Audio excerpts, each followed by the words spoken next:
তোমার যেটা important question যে ভারত, চীন, রাশিয়া, নর্থ কোরিয়া এদের কি দেখো পাকিস্তানের সঙ্গে। আচ্ছা দেখো, একটা কথা তোমাকে বলি, বাংলাদেশকেও সাথে নিলে পারতে, খারাপ হতো না। এবার আমি তোমাকে বলি একটা কথা বুঝতে হবে তোমাকে, সেটা হলো যে প্রতিটা দেশে নিজের ফরেন অ্যাফেয়ার্সের ম্যাচিওরিটি থাকে, ঠিক আছে? আবার ম্যাচিওরিটি বললে সাথে পাকিস্তানকেও নেব, আবার বিল্লাওয়াল ভুট্টোকে নিয়েও লাইন বলতে হবে, খুব কষ্টকর ব্যাপার এটা। সুতরাং পাকিস্তানকে একটু সাইডে রাখো, হ্যাঁ, বিল্লাওয়াল ভুট্টো একটু এই আগামী 4-5 মিনিট আর একটু বড় হয়ে যাক, তারপরে আমি ওখানে ঢুকবো। তার আগে আমি বাকি দেশগুলোকে নিয়ে বলি। যেমন ধরো প্রথমেই আসে আমি চীনের কথা। চীন একটা সুপার পাওয়ার, হিউজ পাওয়ার। এবার এই হিউজ পাওয়ারটা কিন্তু তার সাথে সত্যি ভেবে দেখতে গেলে, আমাদের সাথে চীনের অনেক দ্বিমত থাকতে পারে, কিন্তু ভেবে দেখতে গেলে চীন কিন্তু is a very matured power. As a diplomacy চীনের কাছে প্রচুর আর্মস আছে, মিউনিশনস আছে, ইকুইপমেন্টস আছে, ইনস্ট্রুমেন্টস আছে, অ্যান্ড নুকস আছে। তার মানে এই নয় চীন ওটাকে অ্যাগ্রেসিভলি ইউজ করার জায়গায় দাঁড়িয়ে আছে। Please understand that. একটা জিনিস হচ্ছে আমার কাছে একটা গাড়ি আছে, আরেকটা কথা হচ্ছে আমি সেই গাড়ি নিয়ে, আমি বলবো যে চীনের কাছে আরো একটা জিনিস আছে, উত্তর কোরিয়ার মতো একটা দেশ। না, আমি আসছি, সব দেশে একটা একটা করে আসবো। একটা হচ্ছে আমার কাছে একটা গাড়ি আছে, আরেকটা দৃষ্টান্ত হচ্ছে আমি সেই গাড়ি নিয়ে ভোরবেলা বেরোলাম লোকজনকে রাস্তায় চাপা দিতে। দুটো আলাদা ব্যাপার। এবার তুমি বলতে পারো দুটো কারণে সেটা হতে পারে, এক আমি ড্রাইভিং জানি না, আরেক কারণ হতে পারে আমি পাগল, ইচ্ছাকৃত আমি এই কাজটা করতে পারি, লোকজনকে গিয়ে চাপা দিতে পারলো, যাদের মধ্যে ঝগড়া হচ্ছে দুজনকে গিয়ে চাপা দিয়ে চলে যাচ্ছি, তাহলে হেভি আনন্দের ব্যাপার, আমার কাছে গাড়ি আছে, এটা প্রমাণিত হয়ে গেল। That cannot be an objective of a nuke program. এটা চীনের মতো দেশ কোনোদিনই এটাতে পার্টিসিপেট করবে বলে আমার ব্যক্তিগত ধারণা মনে হয় না। দ্বিতীয় হচ্ছে রাশিয়ার এখানে গিয়ে আমি একটা কথা আমার বারংবার যে জিনিসটা মনে হয় সেটা হচ্ছে রাশিয়া নিজে মাল্টি ডাইমেনশনাল কনফ্লিক্টে ইনডালজ হতে পারে, সাহসটা অ্যাটলিস্ট রাখে আর জানে কীভাবে হতে হয়। দের হিউজ পাওয়ার। এবার এই রাশিয়ার চাইলে আজকে ইরান ইসরায়েল কনফ্লিক্ট বলো, রাশিয়া ইউক্রেন কনফ্লিক্ট বলো, দুটোতেই একটা ডাইরেক্ট একটা ইনডাইরেক্ট অবজারভেশনস তাদের ছিল।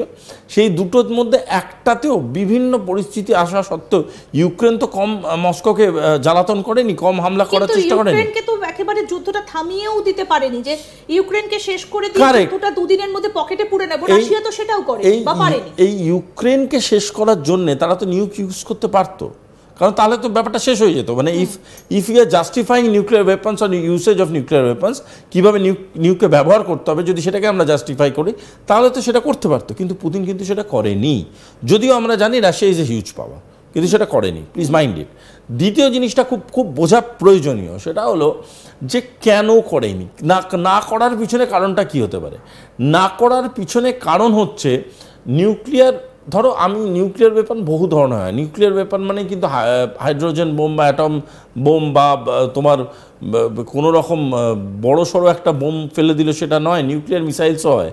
নিউক্লিয়ার বিভিন্ন রকম আমি ক্ষতিগ্রস্ততায় যেতে পারি।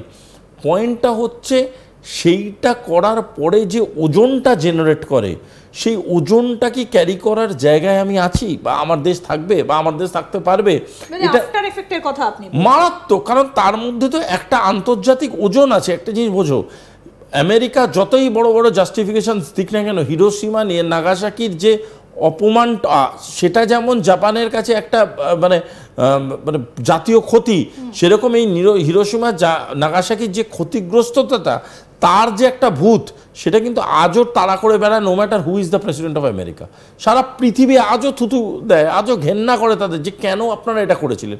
যদিও পার্ল হারবার ঘটেছিল, তাহলেও আমেরিকা কিন্তু এটা জাস্টিফাই করতে কোনোদিনই পারে না যে তার বদলে আমি নিয়োগ করতে ব্যবহার করেছিলাম। এটার কোনো জাস্টিফিকেশান হতে পারে না। পয়েন্টটা হচ্ছে এই ওজনটা কিন্তু সবাই দেখেছে, এবং যারা রাষ্ট্রনেতারা আছে তারা কিন্তু বোঝে, ঠিক আছে। এইবার যখনই বোধগম্যতায় আসলাম, তখনই আমি আসছি নর্থ কোরিয়ার কথা, ঠিক আছে। কারণ এইটার কোথাও গিয়ে আমার মনে হচ্ছে একটু অভাব হলেও এই দেশটা থাকতে পারে। কিন্তু নর্থ কোরিয়ার একটা বিউটি আছে, সেটা সুইটনেস আছে। সুইটনেসটা হচ্ছে নর্থ কোরিয়া কিন্তু সেলফ ডিস্ট্রাকটিভ ডিসিশন মেকিং জায়গায় যায় না।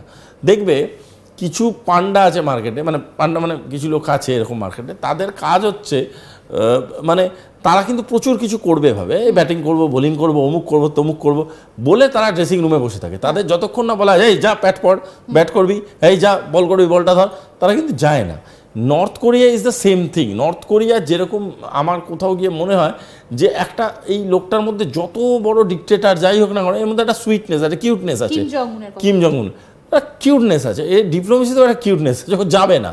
কেন যাবে না? ওর ডিপেন্ডেন্সি আছে। কেন ডিপেন্ডেন্সি আছে? তার কারণটা হচ্ছে আমার ব্যক্তিগতভাবে মনে হয় নর্থ কোরিয়ার যে অ্যাজ আ টেরিটরি, তার মধ্যে বহু রকম এমন মানে ডিপেন্ডেন্সি আছে বহু দেশের, যে দেশগুলো না কোথাও গিয়ে নর্থ কোরিয়াকে বেশি বাড়াবাড়ি করতে বারণ করে। কেন বারণ করে? কারণ নর্থ কোরিয়ার সোর্স অফ ইনকামগুলো জানাটা খুব প্রয়োজনীয়।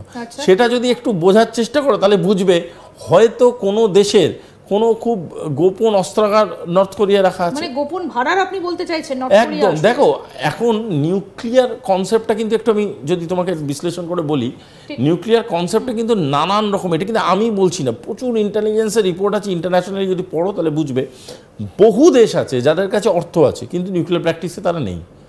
আচ্ছা, কিন্তু ইন্টেলিজেন্স রিপোর্ট হচ্ছে তারা বহুভাবে নানান দেশে নিউক্লিয়ার ওয়েপন তৈরি করে রেখে দেয়, অন্য অন্য দেশে রেখে দেয়। কেন রেখে দেয়? যদি কোনো দিন দরকার পড়ে ইউজ করবে। আর যদি কোনো নিউক্লিয়ার প্রোগ্রামে তারা পার্টিসিপেট করতে চায়, তারা অন্য দেশের সাথে টাই আপে পার্টিসিপেট করে। বুঝতে পারছো? যেমন অনেক কোয়েশ্চেন মার্ক আছে আফ্রিকার বহু দেশ নিয়ে, যারা নাকি নিউক্লিয়ার ওয়েপন তৈরি করে রেখে দেয়। আচ্ছা, ঠিক আছে, রাখে কোথায়?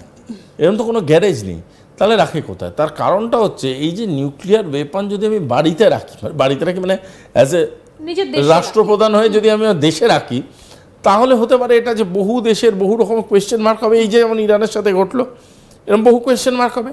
তার থেকে সুবিধাজনক যদি আমি এরকম করা দরকার হয় যে আমি জিনিসটাই রাখছি অন্যের দেশে, আমার কোনো অনারশিপ নেই, তাহলে তো আমাদের উপরে কোয়েশ্চেন মার্ক উঠবে না।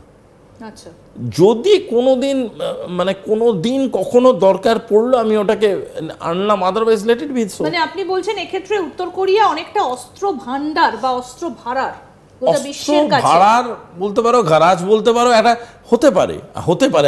আমি তো আর নিজে গিয়ে দেখিনি, হতে পারে, আমি যা পড়েছি আমি তাই বলছি।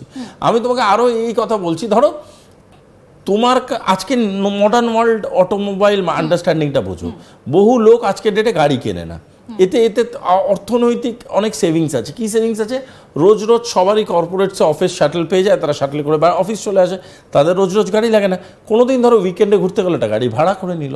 সেম জিনিস এরকমও একটা কনসেপ্ট হতে পারে যে হয়তো নর্থ কোরিয়া, আমি বলছি না নর্থ কোরিয়া, নাম নিচ্ছে একটা, তো নর্থ কোরিয়া এরকম অনেক নিউক্লিয়ার বানিয়ে রেখে দিয়েছে বা প্রোগ্রাম বানিয়ে রেখে দিয়েছে, সেটা যদি কোনো দেশ ইউজ করতে চাইলো, সে অর্থের বিনিময়ে সেটা ইউজ করলো।